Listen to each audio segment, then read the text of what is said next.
Hola a todos y todas, bienvenidos nuevamente al Rincón de Atso, lugar de podcast y videopodcasting realizado por el Grupo Sociedad y Estado Ángela María Fernández, que participa en el Centro de Estudios Históricos y el Instituto de Ciencias Sociales y Humanas de Doble Dependencia, con el CONICET y la Universidad Nacional de Mar del Plata. En la dirección Francisco Colonna, productor ejecutivo Max Van Haubart, diseño gráfico Florencia Benítez, musicalización Juliana Quiñones y en la locución Roque Colonna. Los distintos capítulos del Rincón de Atso los encontrarás en el canal de YouTube de Aportes de la Historia y en iVoox. Filmamos con una cámara Sony HXR MC88, grabamos con un equipo Zoom H6 y usamos la switchera ATEM Mini de la firma Blackmagic Design. Comenzamos. Hola a todos y todas, bienvenidos a un nuevo capítulo del Rincón de Atso, el número 74. En la dirección Francisco Colonna, producción general Max Van Haubart y diseño de portada Florencia Benítez. Hoy es sábado 2 de septiembre del 2023. Este capítulo, Diana, está dedicado in memoriam a Alicia Ramírez, docente de la Facultad de Arquitectura y Urbanismo y del Colegio Nacional Dr. Arturo Humberto Ilia. Alicia o Lala, como le decíamos, buen camino. Estoy junto a Diana Duar, docente del Departamento de Historia de la Facultad de Humanidades y directora ejecutiva de la web Aporte de la Historia, y yo que la acompaño como partener o relleno. Hoy Diana va a abordar el capítulo 2 de la obra de Pilar Pérez Cantó, De las colonias a la República, los orígenes de los Estados Unidos, que es parte del PTD de la materia Historia General de América Preindependiente que se cursa en el segundo cuatrimestre del 2023.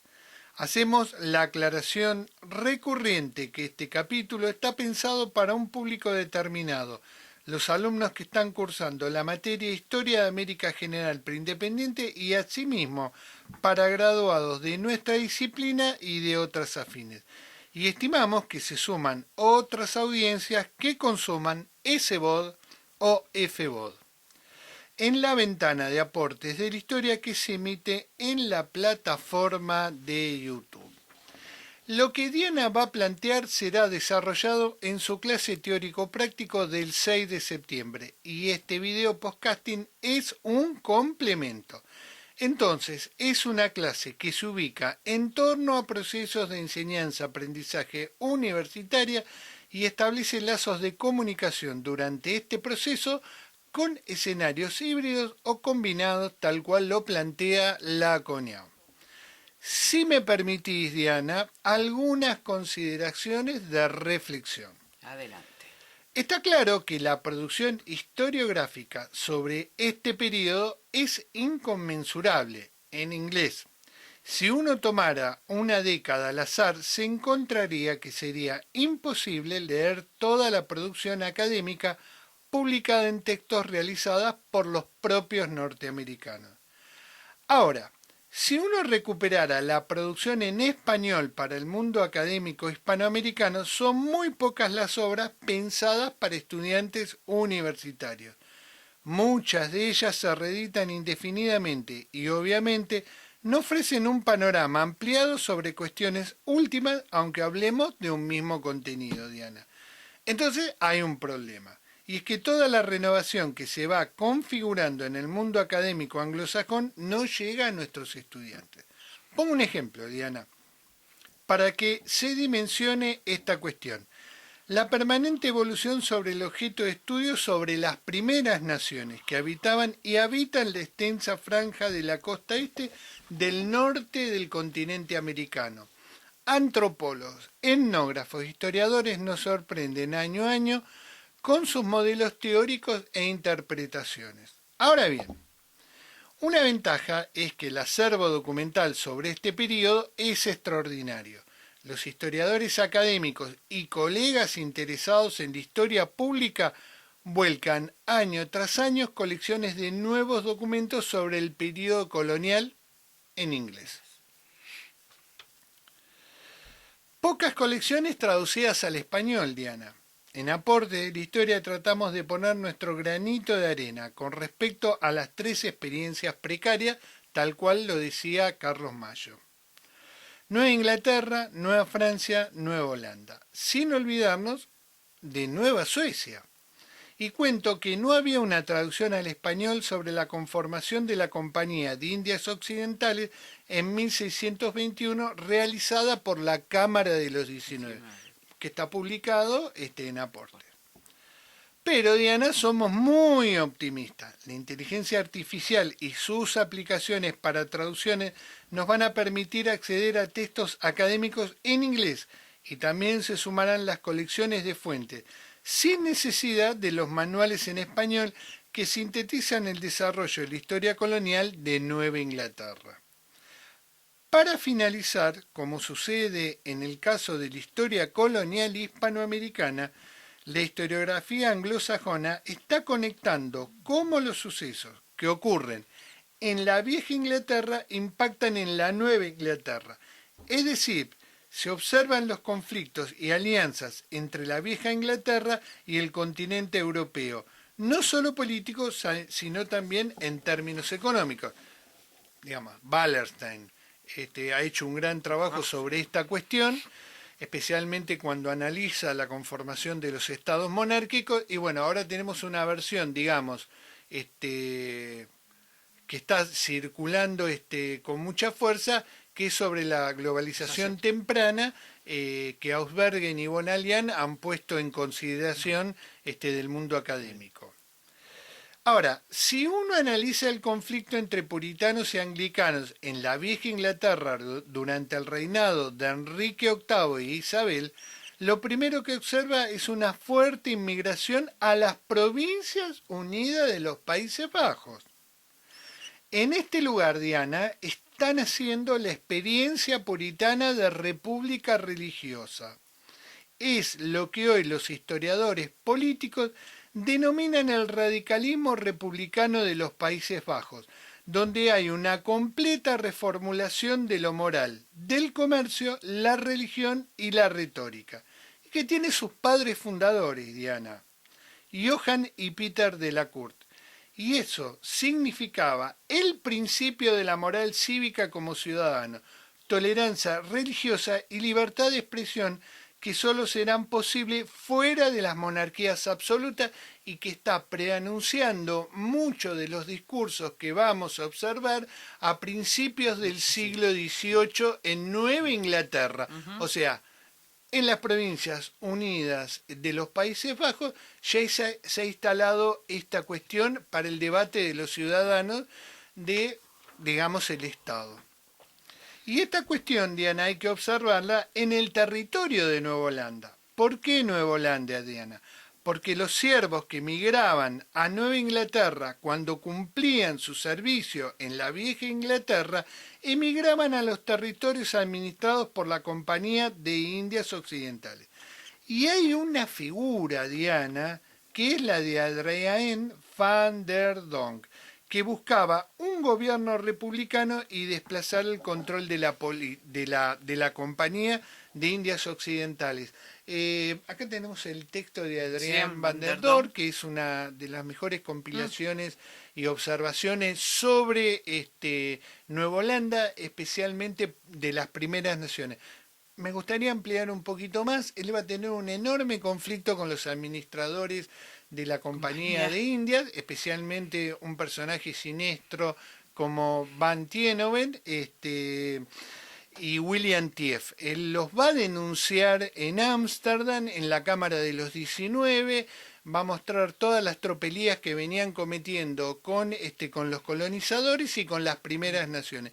Y cuando él vuelve a Nueva Ámsterdam y logra desplazar estos funcionarios, va a venir un funcionario que se llama Stuyvesant y le va a permitir hacer un Consejo de los 9 a igual y semejanza que el Consejo 19 que administraba los estados generales. Y este señor logra conformar un gobierno municipal que se independiza de la Compañía de Indias Occidentales. O sea, estamos a un paso previo de un proceso de independencia en Nueva Holanda. Situación que después, en alguna de las experiencias inglesas, británicas, se va a repetir. Sí, sí. Pero lo increíble es que tenemos un proceso de independencia previo, fallido. No es el objeto de explicarlo acá, pero bueno. Bueno, te cedo el paso y cierro con esto. Nosotros sobre Nueva Inglaterra nunca abordamos este contenido directo, lo hicimos 2 podcasts sobre Nueva Francia y uno sobre Nueva Holanda, porque entendíamos que era un capítulo vacante para explicar al público. Diana. Bueno, muchas gracias. Para explicar por qué se van a suceder los lugares, los nombres, la geografía, lo cierto es que para abordar la cuestión de la presencia, la colonización británica o la colonización inglesa en América del Norte, como se la quiera denominar, tenemos que ver que hay 3 secciones. ¿Por qué vamos a hablar de las colonias al norte y las colonias que están al sur? Sí. ¿Al norte y al sur de quién? Porque ese es el tema cuando uno se ordena en el espacio. Porque en esta experiencia, y en referencia a lo que vos señalaste recién, nosotros tenemos una experiencia que es Nueva Holanda, Correcto. que es la actual Nueva York. Entonces, a partir de ahí hablamos de las colonias al norte de Nueva Holanda, y las colonias al sur de Nueva Holanda. Y para explicar así muy al paso, brevemente, podemos decir que las compañías comerciales, mercantiles, llamadas de India, que en un proceso de originalidad casi todas las llamaron de la misma manera, de Indias orientales, occidentales, dependiendo la potencia que las administraba. Holanda, Países Bajos, Francia o Inglaterra. No, le hubieran dejado a los andaluces que le hubieran puesto el nombre y hubiera sido muy extenso. Entonces, en el siglo XVII, en 1621, se da permiso, carta real, para la conformación dentro de la República de los 7 Países Bajos Unidos, una licencia por 24 años que permitía el monopolio comercial y la posibilidad de jurisdicción. No es novedoso porque ya existía la Compañía de Indias Orientales. La diferencia entre una y la otra era que la de Occidente no tenía movilización de tropas, ¿no? La organización era una organización muy sencilla porque estaba representada, cada ciudad tenía una cámara y esa cámara era la que integraba la compañía. Acá son 5 cámaras, la de Ámsterdam, la de Rotterdam, que pertenece a Nueva Holanda, la de Middelburg, que pertenece a Zelanda, y la de Hoorn y Groninga, que pertenece al norte de los Países Bajos. Exactamente. Va a estar compuesta por 19 miembros, a los que se van a llamar señores de cámara. Y esta experiencia de Nueva Holanda le podemos hacer esta cronología muy, pero muy rapidita. Dale. Entonces, 1625 se funda Nueva Ámsterdam a través de orillas del río Hudson, porque en honor a un explorador inglés que los había acompañado. En 1664 la retoman los ingleses. Casi 9 años. 1933 la vuelven a retomar los holandeses, por sintetizar, y 1674 finalmente queda en poder de los ingleses. No lo reconocemos, eso te aclaro, hasta hoy en día seguimos pataleando. Hablando de Nueva Ámsterdam. Bien, entonces esto que vemos acá, antes de pasar a la otra carpeta, a ver, acá lo hacemos, yo sé que por el esquema de filmación, tiene un carácter ilustrativo para acompañar. Hay imágenes que son un poquito más chicas y por ahí se va a ser dificultoso, pero en el caso del desarrollo del teórico práctico le van a dar otra impronta y dinámica. Correcto. ¿No? Bueno, esto, y ahí está el fuerte Ámsterdam, de Nueva Ámsterdam, ¿no? Esta es la punta, la península que se interna. Esto que vemos acá es el muro de Wall Street, o conocido como el muro de Wall Street, centro financiero. Ahí está la Heerstraat, que es actualmente lo que se conoce internacionalmente como Broadway. Exactamente. ¿No? La verdad que es algo que choca bastante para el espíritu de los... No tiene que ver la diversión con el espíritu de ellos. Bien. Y en la punta, ¿no? Formando un damero con torretas abiertas, ahí está finalmente el famoso fuerte. El famoso fuerte. Si podemos pasar a la próxima... Espero que mi habilidad... Ilustración. Bueno, ¿Sí está? Sí. Es estos son migrantes, este es un grabado de época. el anterior es un mapa hecho por un italiano, por un cartógrafo italiano. Sí. Que hay sobre esa versión. Va a haber una sorpresa sobre eso, ¿La decimos ahora? No, después, sorpresa. Es un grabado de época sobre la llegada de colonos holandeses. Pasamos a la... ¿Puedo hacer un comentario? Pido mil disculpas porque cuando estuvimos en el Rijksmuseum, perjuré que iba a sacar las mejores fotografías de mi vida sobre Nueva Holanda, porque fueron pintores muy importantes. Y también sobre la ocupación que hicieron los holandeses en Brasil. No salió ninguna. Bien, seguimos. Bueno, precisamente este mapa también, que es una cartografía de época, ilustra este asentamiento. Acá después vamos a ver que acá se va a asentar la colonia de Plymouth, ¿no? Pero ahí se ve bien. Muy bien. Como es un sanguchito que está conformando los dos extremos. Exacto. Por supuesto Nueva Bélgica. Nueva Bélgica. Y el mapa es el que precisamente se utiliza en la portada del texto de Adrián van der Donck, del cual hicimos las traducciones. La próxima. Sí. Bueno. Ahí está el fuerte. Ahí se ve el fuerte, el que acabamos de ver de arriba, ahora lo vemos de manera horizontal. Sí. Y esto es precisamente la convivencia entre las naves de la compañía, los fleets holandeses, y lo que vemos abajo son las canoas de los indios Manhattan, porque precisamente estamos en la isla de Manhattan. Terminaron usando las canoas de los Manhattan y los flights lo usaban los Manhattan para empezar a navegar al exterior. Podríamos decir que los fluids sería la versión holandesa de las naos castellanas, con barcos mercantes. Mucho más rápido, de bajo calado y mucha carga. Exacto.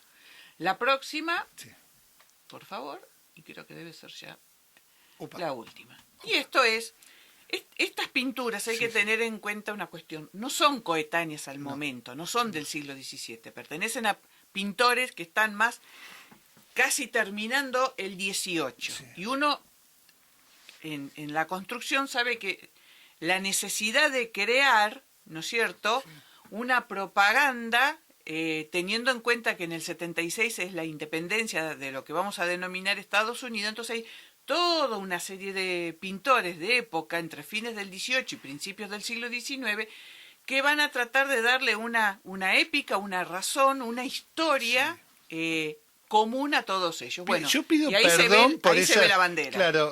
Claro, esa es la bandera de la compañía, de la WIC. De la WIC, perdón. Y fíjense el celeste que se va a ver en la ronda de la noche. Ese es el celeste de Ámsterdam, es celeste y blanco. En el famoso cuadro de Rembrandt. Exactamente. Bien, bueno, acá tenemos una pintura de estos holandeses. Ahora, antes de comenzar, tenemos que ubicarnos. En este sentido, todo el proceso del cual vamos a hacer hoy esta presentación, se ubica en el siglo XVII, o sea que está un siglo corrido del proceso castellano y portugués. Correcto. ¿Cómo es y qué es América del Norte? ¿Cuáles son sus naciones originarias que la están habitando? Primero, de una descripción del espacio propiamente dicho, estamos sobre la costa oriental, o sea, sobre el lado del Atlántico. Nos vamos a encontrar con organizaciones originarias que algunas la van a hacer de manera tribal o igualitaria, presencia también de cacicazgos, en otros casos, pero lo que siempre, algunos van a tener formato de confederaciones, como el caso de los hurones, o como el caso de los iroqueses, o los sioux también. Lo cierto es que ninguno iguala, por organización y estructura, a lo que sí habían encontrado los castellanos, que eran los aztecas y los incas. Especialmente porque ellos se encuentran con los Mohawk. Bien, tema no menor.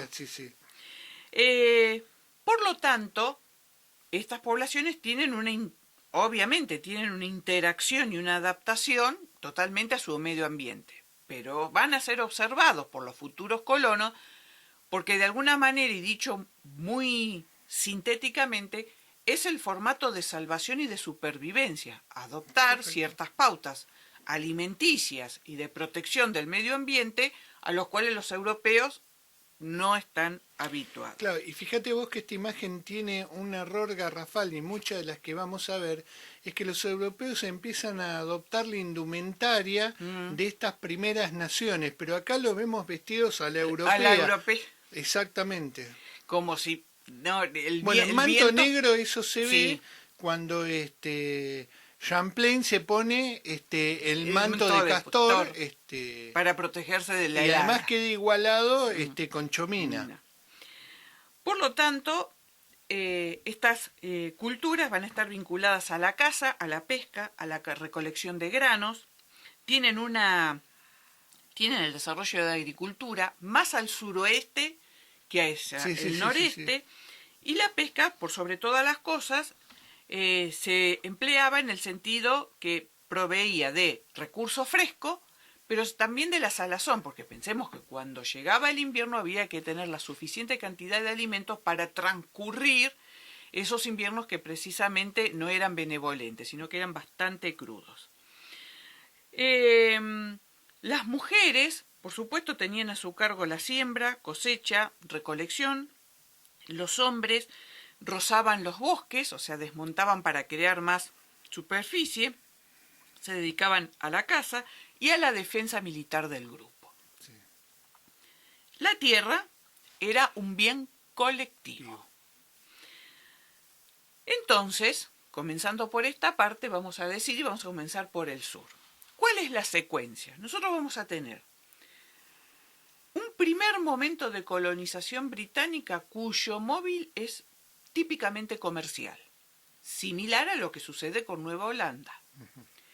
Ahora, luego de esa experiencia, nosotros vamos a ver que las experiencias están más entroncadas con necesidades y migraciones por motivos religiosos, pero de igual manera, a pesar de que su motivación inicial es la religiosa, que a su vez se va a dispersar porque cuando llegan acá hay matices y cada practicante religioso lo ve a su manera, algunas también van a devenir después en experiencias religiosas o se van a convertir en centros que si bien estaban dedicados a una parte del protestantismo, si nos vamos adelantando, luego van a adoptar la tolerancia religiosa. O sea que va a haber un mix de practicantes. Bien, vamos a pasar a la otra carpeta. Bueno, y esta es la última pintura. Esto es supuestamente es visto desde el mar. No, esto Nueva es original. Esto claro, está... sí. Sí. Este sí es de época. Perdón. Muy bien. Ahora estoy tratando de... Ahora vamos a ir... creo que acá. Muy bien, perfecto. Entonces, mi ahí vida, arriba... Mi vida está llegando... Ahí está. Ahí arriba... Bueno, este es, para que nos ubiquemos, un mapa sobre los procesos de navegación, no solamente ingleses, sino hay presencia de españoles y de franceses. Lo que demuestra es, a lo largo, ¿no es cierto?, de casi los 2 siglos, el tráfico que se genera, la búsqueda de los pasos, y vamos a tener esos circulitos azules que vemos sobre el lado de Canadá son puestos franceses, los de cuadritos rojos son puestos ingleses y en el caso de los triángulos verdes son puestos fuertes holandeses. Una cuestión, los holandeses navegan por todo el Hudson y al final fundan una ciudad que hoy se denomina Albany, que está pegado a los grandes lagos en Canadá. Y esa era la conexión que tenían los holandeses con los franceses y los ingleses. Exactamente, bien. En la próxima vamos a ver un esquema de colonia. O sea, esto es muy, muy básico. Después está bien. Entonces, donde está Nueva York, ahí ya está denominado Nueva York, pero eso era Nueva Ámsterdam. Nueva Ámsterdam. Entonces, el primer contacto se va a dar en Virginia, que va a ser con la fundación de Jamestown. Ahora, cuando volvemos hacia el norte, esas van a ser de características religiosas. Pensilvania también. y cuando volvamos hacia el sur, ya van a tener un corte de características un tanto más política comercial. Claro. Maryland no está vinculada a los católicos. Correcto. De las 13 colonias, lo que sí tenemos que señalar es que Maine hacia el norte y Georgia hacia el sur son más de iniciativa privada directamente de la colonia, porque generalmente la colonia lo que daba era cartas regias para ir a la corona británica. Pero en este caso es la corona, si bien no ingresa en esta explicación, porque eso es algo que sucede del otro lado, ni bien iniciado el 18, Sí. tienen que ver con una preocupación fundamental de Inglaterra. Al norte están los franceses, Sí, sí. y al sur y al oeste están los españoles y los franceses. Claro. Entonces, buscan generar, diríamos, dos tapones o dos reservas como para proteger al resto Claro. de las colonias. Bien. Acá no tenemos, perdóname, el Mississippi, que también es una línea de frontera Claro. muy conflictiva para los territorios de la Nueva Inglaterra. Pensemos nosotros, Sí. como decía nuestro maestro, nosotros acá tenemos a continuación la cadena de los Apalaches, Sí, después tenemos todo el centro amesetado, sí. las grandes llanuras, en realidad, como se las Sí, sí, denominaba. sí, sí. Luego tenemos las rocallosas y finalmente tenemos el Océano Pacífico. Toda esa secuencia es de un siglo en un siglo, Me se va había olvidado llegando de eso, mirá. para llegar al otro extremo, para llegar finalmente al Pacífico. Este es muy, muy sencillito, muy, Correcto. muy básico. Pasamos al Dale, siguiente. Ah. Bien. Y acá, de alguna manera, ya es un poco más específico. Maine, que Maine en principio va a depender de la compañía de Massachusetts, Sí, sí. ¿no? Y ahí las tenemos más ubicadas. Sí, se ve bien. Perfecto. Aparte que vamos teniendo Salem, Boston, Plymouth, New Haven, New Jersey, Sí, Delaware, Maryland. Delaware, tengámoslos en cuenta. Sí, sí, Delaware es una colonia sueca. Eso era Nueva Suecia y sí, después sí, pasa a ser absorbido. Bueno, este tiene un matiz un poco más prolijo. Y aparte se ve después la línea posterior de Exacto. expansión en este degradado. Porque si hay algo que por momentos se vuelve, no sé si confuso, pero parece Sí, que sí, está todo no, sí, sí. racimado, No, por no, eso no, tanta no, no. insistencia en esto. Bien, la compañía de Virginia va a ser una compañía que se va a formar por acciones y por supuesto va a tener carta regia y apoyo real. Es esta que está acá, Virginia. Virginia, La vieja exactamente. Virginia. Se le va a ceder territorios en latitud norte entre los grados 34, entre los paralelos 34 y 45. Esta compañía va a estar integrada por dos cámaras de accionistas. Una va a ser la Cámara de Plymouth, que es de Inglaterra, por supuesto, y la de Londres. Lo que se buscaba era concentrar un poder económico para poder llevar adelante el proceso, conseguir colonos, que ahí empieza a estar la cuestión, y tratar de fijarlos al territorio y hacer de la compañía una compañía mercantil rentable.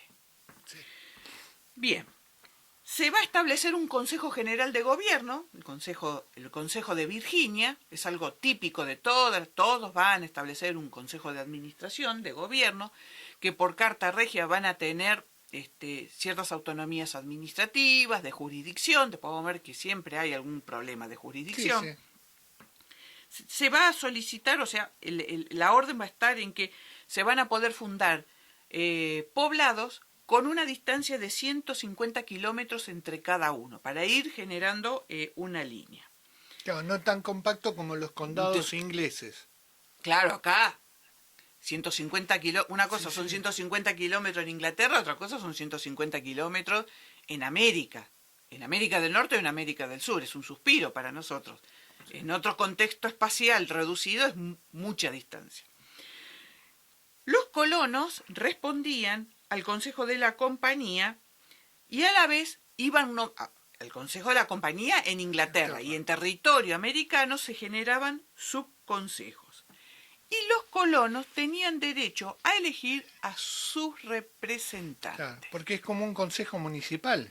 Exacto, que tiene un mix entre administrar la economía, pero también respetar las libertades y los derechos Sí. en el sentido civil de la Y palabra. ellos ya estaban eligiendo lo que se denominaba sheriff Ujú. y al juez de instrucción o al juez no es de primera instancia, pero es un juez que permite casarlos, divorciarlos y tal y exacto. cual.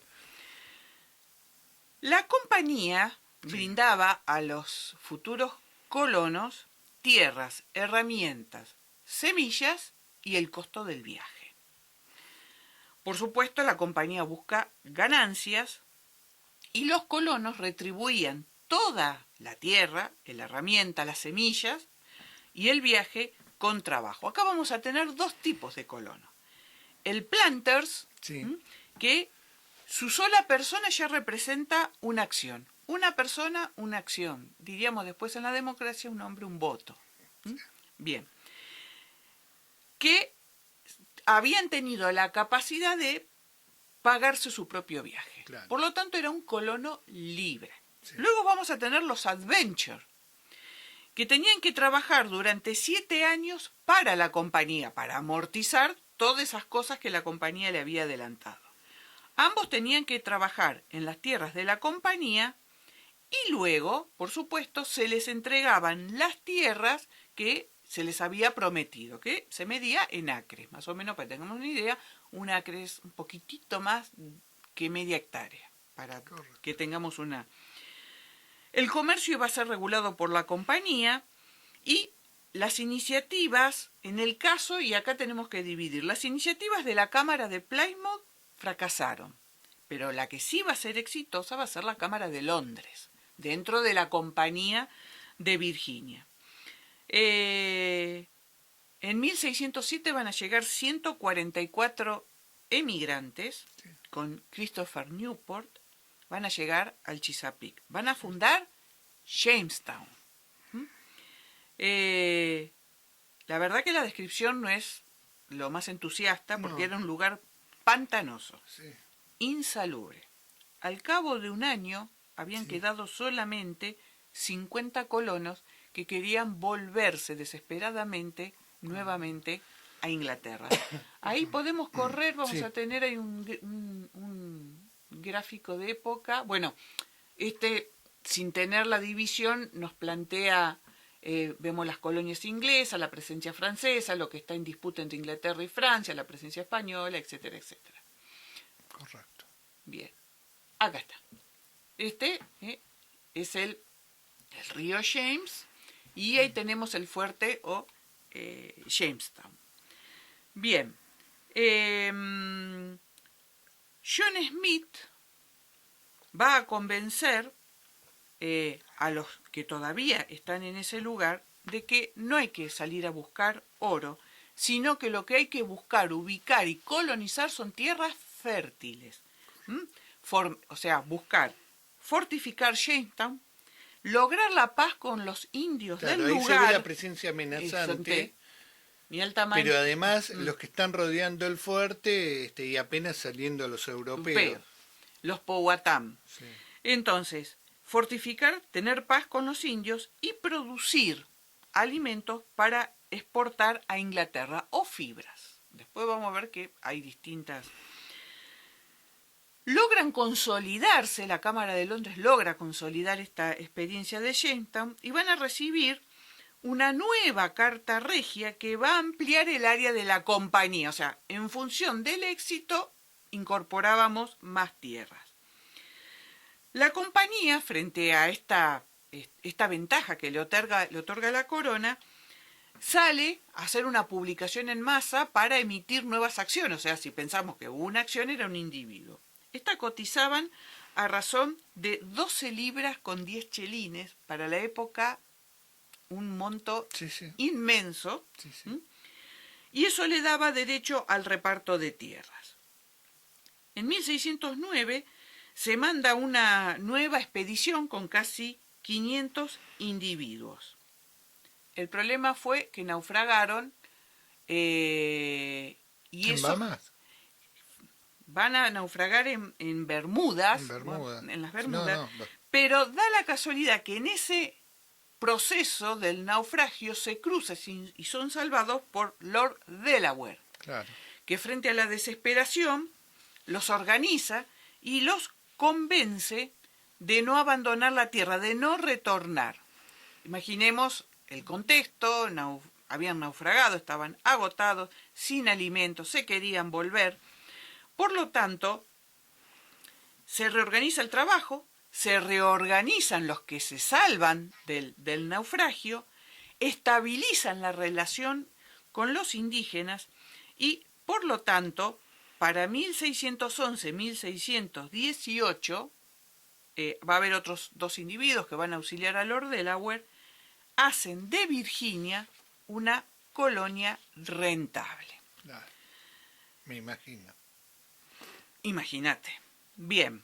En 3 años más tarde, en 1612, una tercer carta regia, o sea, vamos viendo cómo se van renovando las permisiones, permite a la compañía la militarización de la sociedad.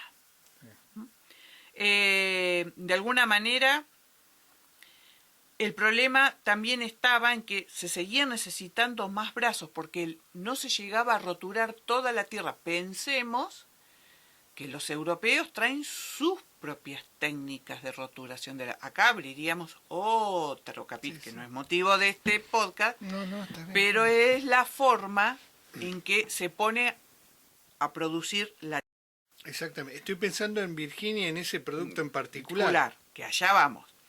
En 1618 se habilita el autogobierno y se fomenta todavía más la inmigración. Y acá, porque dijimos 12 libras, un hombre, una acción, 12 libras no tenía cualquiera. Ahora se encontró otro método y va a ser la noción de siervos escriturados, o más conocido en inglés como indentured servants. Sí. ¿Qué significaba esto?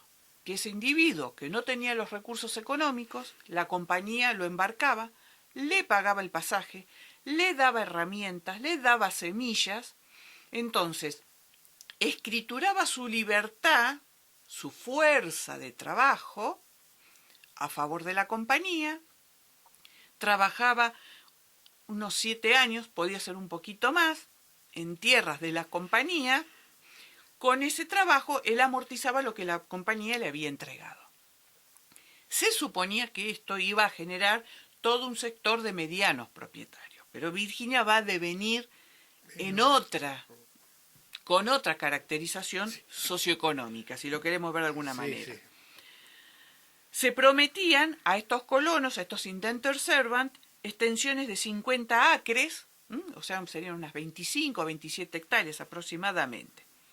Pero el cultivo, que va a ser la base económica principal de Virginia, va a ser el tabaco. Y como decía nuestro maestro, el tabaco nace, el azúcar se hace. Exactamente. Gran frase, sintetiza mucho. Pero ¿qué sucedió? El incentivo, lo que en un principio fue una ventaja para Virginia, luego se convirtió en un problema. Porque nosotros sabemos que el equilibrio entre la oferta y la demanda es muy sensible. Y el exceso de oferta de tabaco lo que generó fue una caída de los precios. Sí. Bien, por lo tanto, se genera una economía de plantación, pero a pesar de ello, la compañía sigue fomentando la inmigración y lo que sigue buscando es la conformación de un sector de colonos. Los va a haber, pero también va a haber un sector poderosísimo de grandes plantadores. Sí.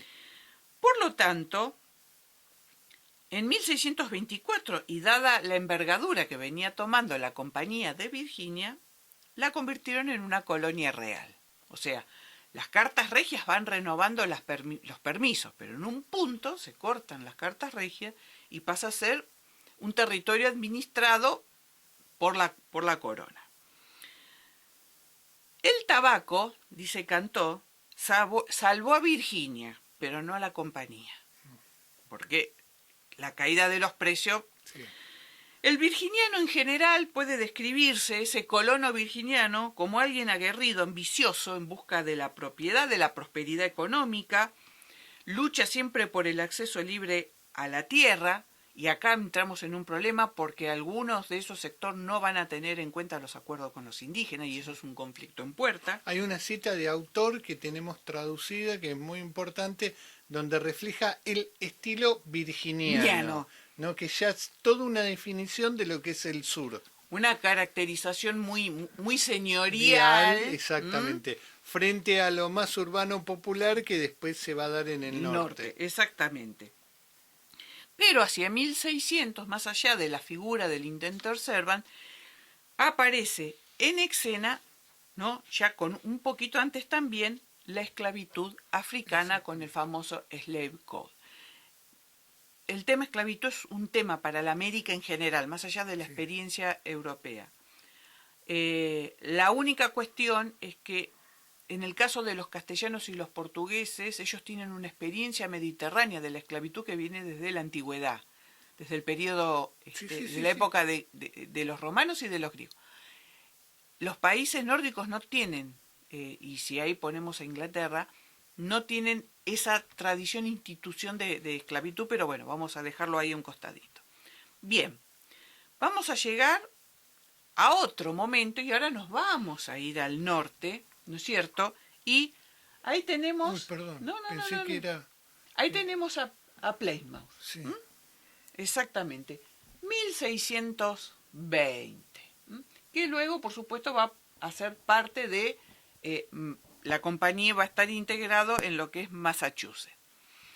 Bien, acá ya no es una operación mercantil y económica, en parte, pero sino que acá aparece el ingrediente religioso. Acá aparecen dos figuras, o sea, dos grupos. Uno son los padres peregrinos y el otro son los puritanos. A veces se confunde eso. Paréntesis. Se hace como una mancha. Como dijimos al principio, empezamos a ver, después de un siglo, las consecuencias de los cismas religiosos que se dan en Europa. Entonces, en función de la facción religiosa que esté en el poder en Inglaterra, las que se sientan amenazadas o en desventaja migran.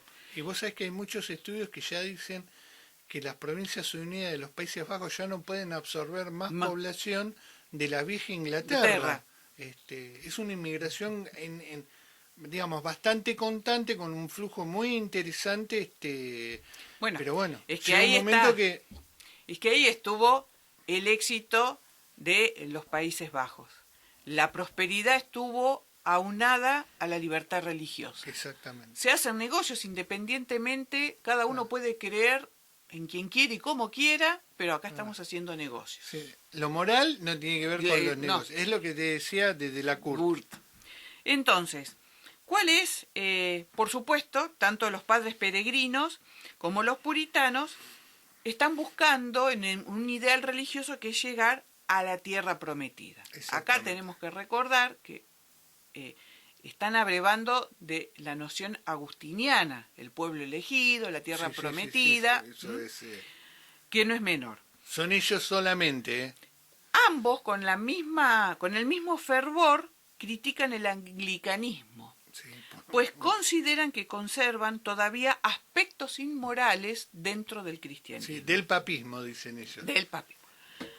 Ambos rechazan la política, pero hay una diferencia sustancial. Los padres peregrinos son separatistas.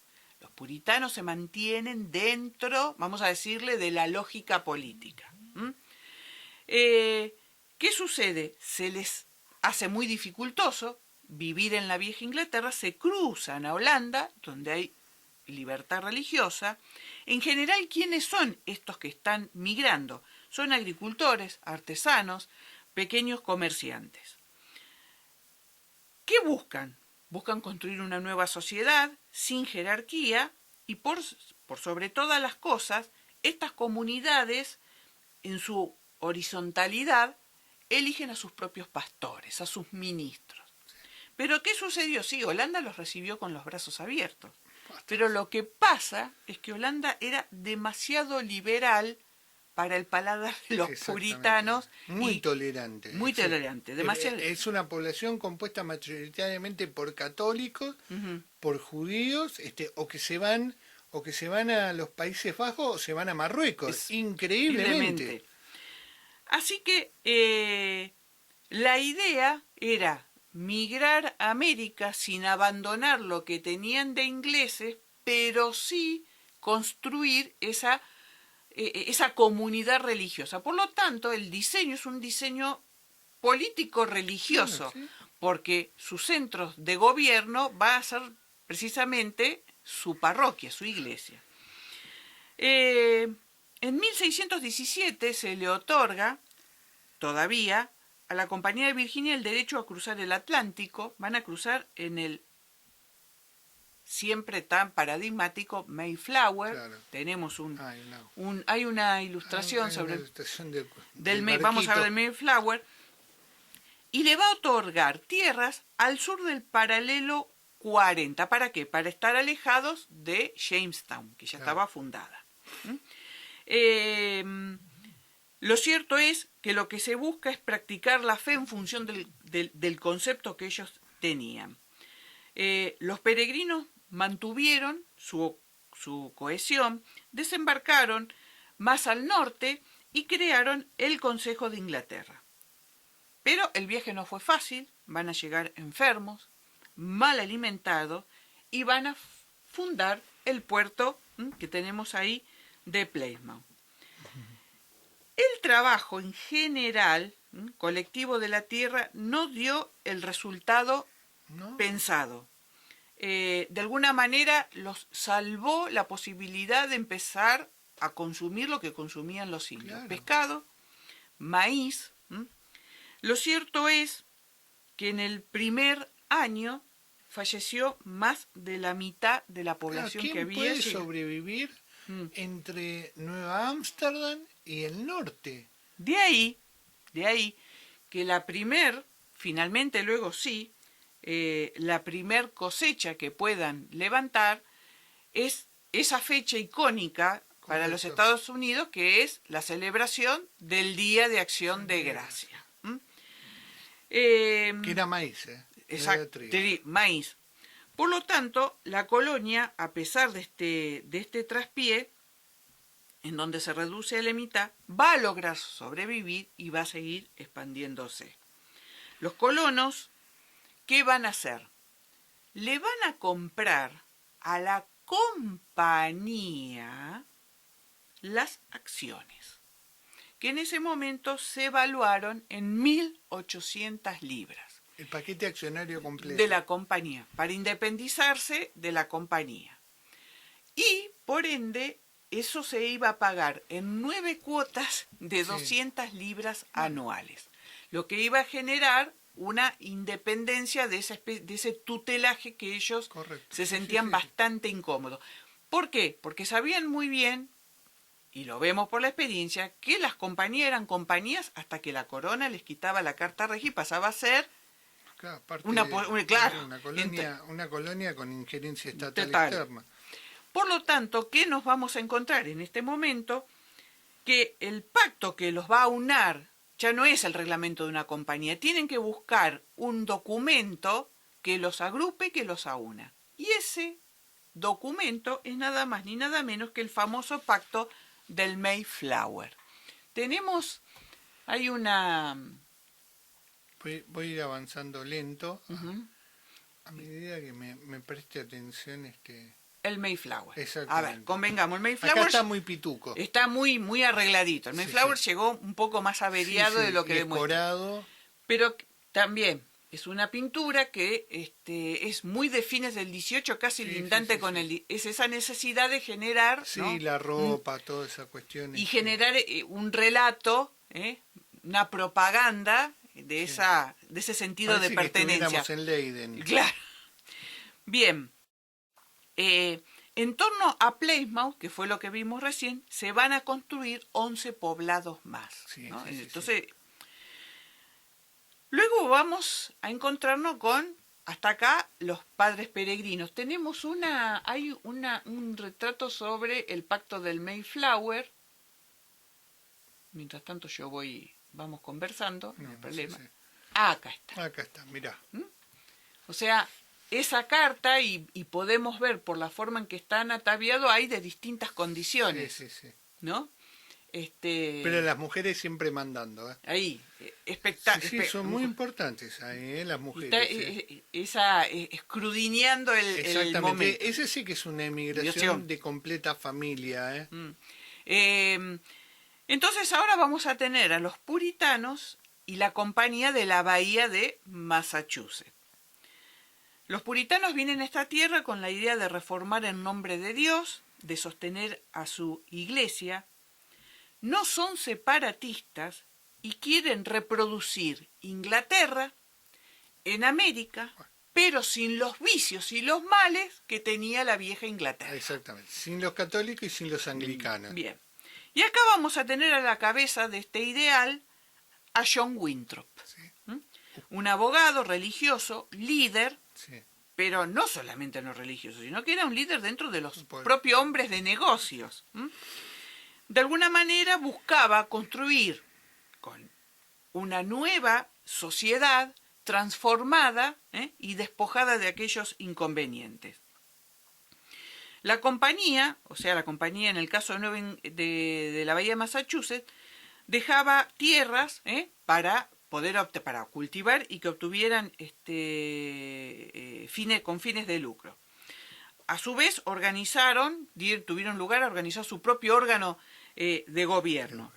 En 1629 se va a dictar una carta real y van a llegar 4 barcos a la bahía de Massachusetts, pero entre 1630 y 1643 van a llegar 20.000 ingleses a esta locación, a la bahía de Massachusetts.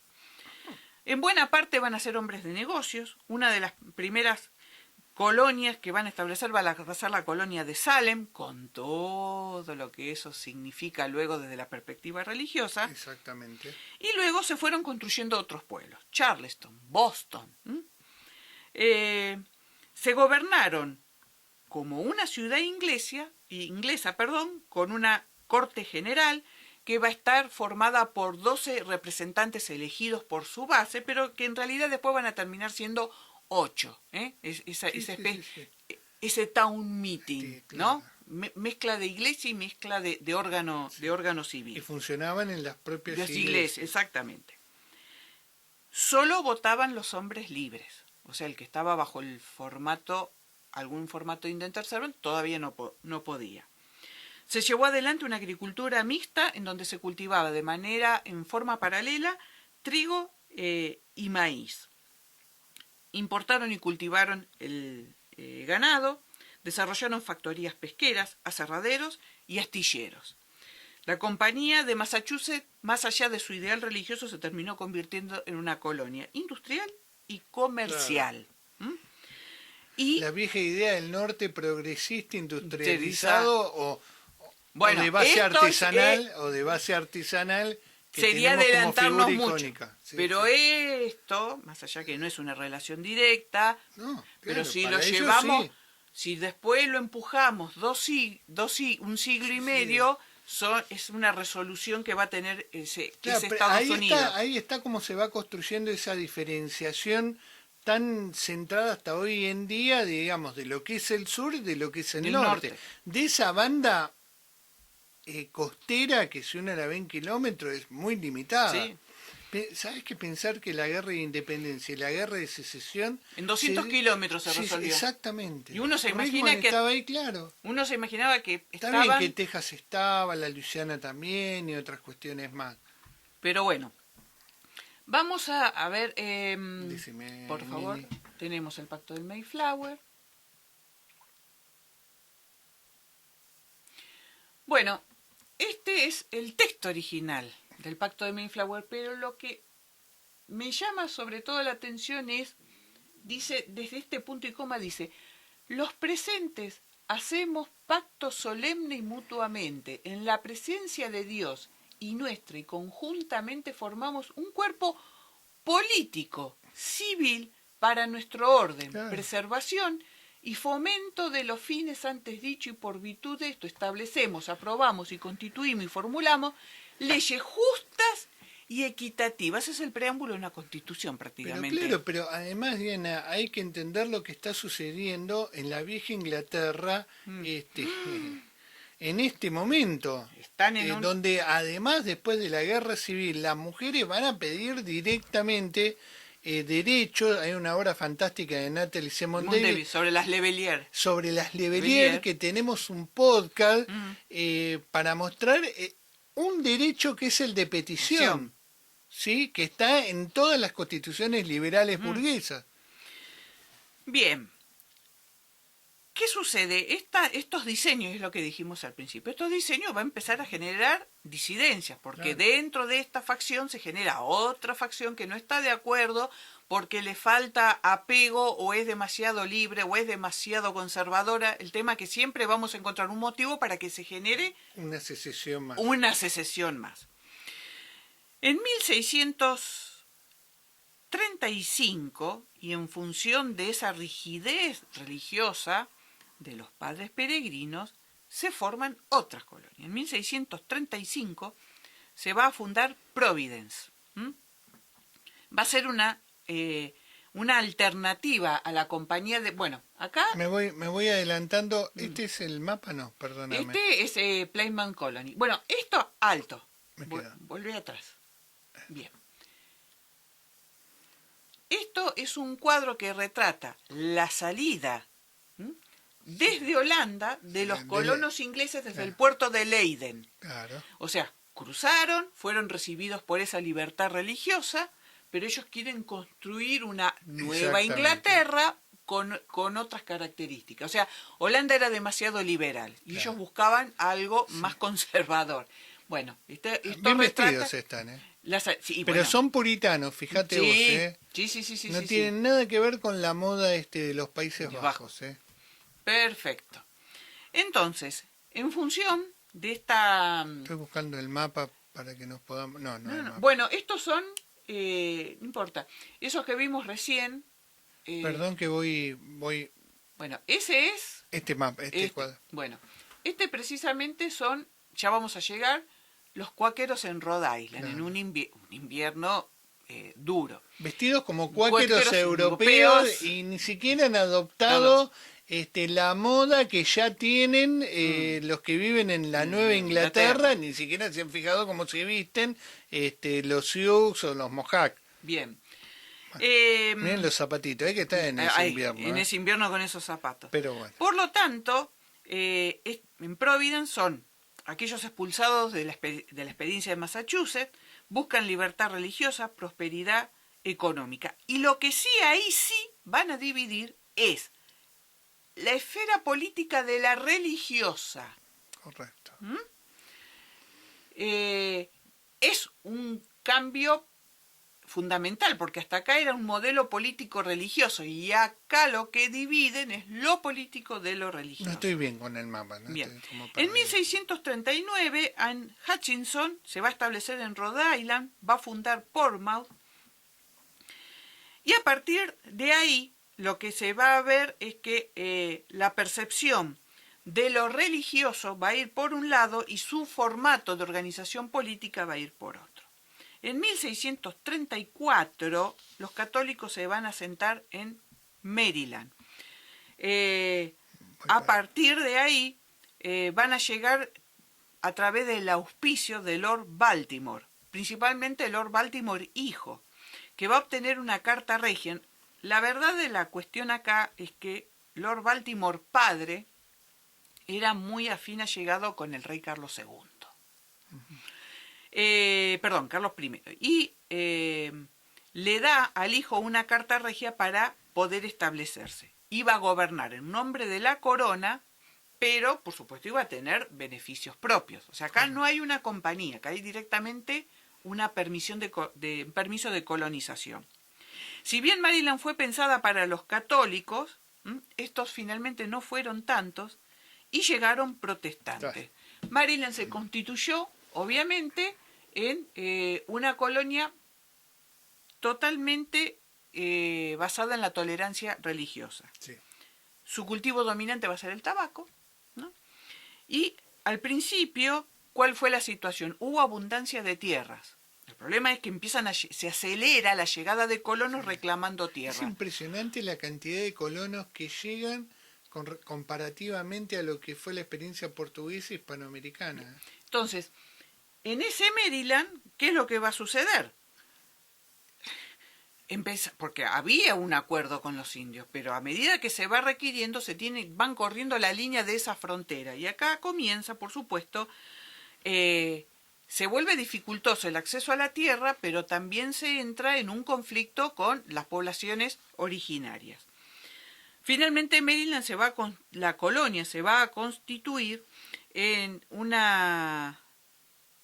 segmento con una oligarquía agraria y con grandes plantaciones. Y finalmente vamos a tener el último impulso, el impulso colonial de la restauración, lo llama Pilar Cantó, y es donde ingresan las Carolinas, Nueva Jersey, Nueva Jersey y Pensilvania. Ya a la espalda. Ya a la espalda. En 1660 llega la dinastía de los Estuardos, en la corona inglesa, y Carlos II, mientras que dura su exilio en Francia, piensa que su tabla de salvación realmente son las riquezas que están en América. Y por lo tanto va a generar lo que se denomina la Carta de Carolina en 1663, que va a establecer una franja que va a ir entre el paralelo 31 a 36 grados. Va a nombrar un Consejo de Comercio y Plantación, pero no es una compañía. Van a fomentar el comercio ultramarino y va a haber un desarrollo muy interesante de otro tipo de plantación, que no es la de tabaco, sino que es la de azúcar. Y acá va a haber un personaje que es Sir John Colleton, que ya venía con una experiencia muy importante de Barbados, en donde venían usando esclavitud africana, o sea que conocían el manejo para instaurar este tipo de plantaciones.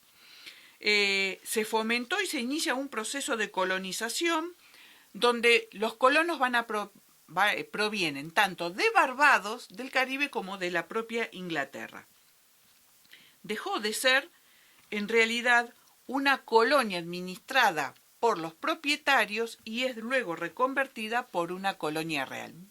Otra vez se repite el mecanismo, o sea, primero que la faz particular lo desarrolle, lo lleve adelante y cuando está consolidado vuelve bajo la tutela de la soberanía de la corona británica. Lo cierto es que con una extensión geográfica interesante, pero nuevamente acá va a estar presente la cuestión de la libertad, de la tolerancia y la libertad religiosa.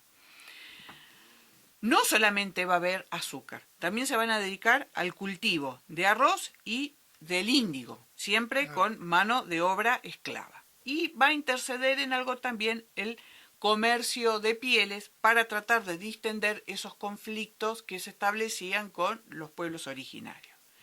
En 1664 se incorpora New Jersey, va a ser colonizada por sistema de propietarios en principio. Van a permitir que no solamente acá la ventaja cuál es, no solamente pueden ser exclusivamente ingleses, la diferencia es que acá van a aparecer holandeses, fineses y suecos, a los efectos de poder poner a trabajar lo más rápido posible la tierra. Se garantiza la libertad religiosa, el derecho a la propiedad y el gobierno representativo. Último punto y experiencia, 1677. Van a llegar los cuáqueros a New Jersey. A través los cuáqueros son de reciente conformación en el viejo continente como una de las facciones del puritanismo. Iba a agregar algo más, pero me callé la boca. Llegan de la mano de William Penn, alguien, un religioso radical, reformista político. Exactamente. Con mucho peso de decisión en las mujeres, en las comunidades religiosas. Y con buenos contactos con el rey. Eso nunca debía faltar. Pero en realidad específicamente donde se van a sentar es en Rhode Island. se sienten perseguidos en Inglaterra y van a migrar. No tomaban las armas. No, son pacifistas a ultranza, menos uno que era Nixon. Pero eso sí, no le juraban lealtad al rey. Acá hay un pequeño... Tenemos una figura de George Fox, que es el cuáquero por excelencia. Se establecía libertad de conciencia, se organizaban en torno a una asamblea legislativa colonial, instauraron el juicio por jurado, claro. Y herencia que después le queda a Estados Unidos, sí. el juicio por jurado, Sí. y principalmente van a estar conformados por granjeros. Defendían, como dijimos, los derechos individuales y se ponían y se plantaban frente al poder de la corona. Es más, la carta que se le otorga a William Penn, el propio rey, por su cercanía con William Penn, establece que el territorio se va a llamar Pensilvania. Cuando vamos, Pensilvania, ahí está. Perdón. Por carta real se le otorgaron tierras entre los paralelos 40 y 43, por medio de los cuales los cuáqueros arribaron de la vieja Inglaterra hacia Europa. ¿De qué trabajaban? ¿Qué eran los cuáqueros en su quehacer cotidiano? Artesanos, campesinos y algunos eran comerciantes. Obtuvieron tierras en propiedad, algunos arrendaron, garantizaron la libertad religiosa. La capital va a ser Filadelfia de esta colonia, que significa ciudad del amor fraterno. Pensilvania va a crecer rápidamente. Penn logró negociar con los indios, le compró tierra a los indios para mantener el equilibrio entre la ciudad y el campo y asegurarse la paz y que no estuvieran afectadas por ataque a las colonias. Para 1680, los cuáqueros tenían un grupo poblacional que estaba en torno a los 50.000 individuos. Pero lo cierto es que finalmente entre el diseño, o sea, entre los ideales, ese ideal utópico religioso, y lo que realmente después sucedió, hay una distancia. Como todo, entre la teoría y la práctica, en el campo de lo social. Las ciencias exactas no tienen ese problema, nosotros sí. Hay diseños teóricos, pero después cuando se llevan a la práctica tienen otro resultado. Hay mucho de utopía y se han explicado todas las utopías religiosas que han transitado todo este sistema de colonización. Yo creo que en demasía, pero vos sabés que siempre hay una interpretación mucho mejor que la anterior. Y eso a mí es lo que yo decía al principio, que sobre esta cuestión tan fuerte, sobre esa idea política religiosa de construir una nueva sociedad que superara lo utópico, hay muchísimas publicaciones, especialmente de estos pastores políticos que transitaban entre un esquema de administración social y un esquema de administración religiosa. Por lo tanto, vamos a ver que cuáqueros no solamente van a estar en Pensilvania, sino que vamos a encontrar cuáqueros en Virginia, en Maryland, como señalamos antes, por supuesto, en New Jersey, en Rhode Island. Claro, son como jesuitas, pero al revés, que donde van... Y otra cosa de los cuáqueros llevaban adelante una acción que estaba prohibida. Alfabetizaban de manera clandestina a los esclavos. Lo iba a decir, son los primeros compradores de esclavos para liberarlos. Está bien que también hay mucha construcción mítica de eso, pero sabemos que certeramente han hecho muchas de esas acciones. Además los ayudaban a fugar. Especialmente las mujeres que se organizaban. Por eso iban al sur muchos cuáqueros, para hacer esa acción. Entonces, la cesión de tierras que Carlos II le entrega a Penn, dice, no fue tanto por el vínculo de amistad que podía tener Penn y su familia con Carlos II, sino para permitir que la facción cuáquera se fuera a América. O sea, cuando uno tiene un problema, hay que buscarle un lugar a ese problema. Entonces, la mejor manera de que eso no implotara dentro de la vieja Inglaterra, ¿cuál era la solución? Cesión de tierras, carta regia, y hagan su experiencia del otro lado del Atlántico. Bueno, apretado, pero esto es de alguna manera el derrotero Sí, con pero un al sí- menos nos debíamos este principio porque, como dijimos al principio, nosotros optamos por dos áreas vacantes, que era la experiencia de Nueva Holanda y la experiencia de Nueva Francia, pero bueno, también era necesario que esta experiencia estuviera acá en el Rincón de Azo, con esta lectura en particular. Yo vuelvo a repetir, tienen citas de autor y tienen fuentes Sí. que ya se publicaron en el anterior Genially que se entregaron a los alumnos. Para las personas que están fuera de la cursada, van a Porte de la Historia y ahí lo van a encontrar. Y una cuestión última, que cuando hoy uno revisa los organismos federales que tiene Estados Unidos, tanto sean Sí, sí. de finanzas, tanto sea cuestiones diplomáticas, Fuerzas Armadas y un montón de cuestiones más, están distribuidos sobre Sí, sí. el En litoral. Chesapeake, En el Chesapeake no hay es vuelta. el corazón, la administración de Estados Unidos. Además están todas las academias de las Fuerzas Armadas. Pero aparte los organismos, y bueno, después sabemos de esa vieja rivalidad que se dan entre los habitantes que son de la costa este Claro, respecto por de la supuesto. costa oeste.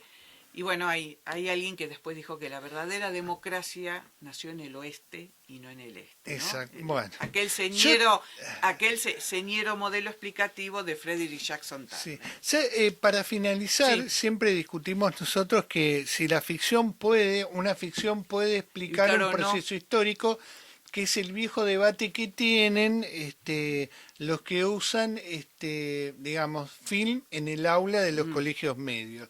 Y bueno, es una disputa bastante interesante porque que también corren paralelos si la literatura puede explicar procesos históricos. Yo creo que sí, lo he hecho en el aula, pero para esto nosotros vamos a recomendar una serie que habla de una línea demarcatoria entre lo que hoy va a ser Canadá y Estados Unidos. Para que entiendan por qué también era muy importante para los españoles y para los ingleses ocupar el Pacífico. Te dejo a vos. La serie, si bien transcurre en el 18, en el siglo XVIII, pero vean, porque estamos hablando de cómo se está conformando territorialmente Estados Unidos en el sentido hacia el Pacífico, que es la serie Tabú. ¿No? Serie excelente. Excelente. Que ahí se ve el conflicto entre la Compañía de Indias Occidentales, Orientales y además con la monarquía. Porque precisamente el protagonista, que es Tom Brady, personaje notable. Lo que él está pidiendo no son tierras, sino que le reconozcan el monopolio para el tráfico del té. Él tiene un territorio que ha comprado a unas primeras naciones que determina cómo va a ser la línea entre lo que, vuelvo a repetir, hoy va a ser Canadá y Estados Unidos. Y está negociando con los ingleses, pero también está negociando con los norteamericanos. Según a quién le entregue la isla, va a ser las ventajas que va a obtener. Y es un periodo posterior a los 30 años de la independencia de Estados Unidos. Bueno, Diana, el cierre para vos. Te agradezco que me hayas permitido la introducción y al menos conectarme con tus alumnos. Bueno, como siempre decimos, muchas gracias por acompañarnos, por seguirnos. Ya saben, si quieren se pueden suscribir al canal de YouTube. Si les gustó, le dan un like para arriba, tocan la campanita para recibir las novedades.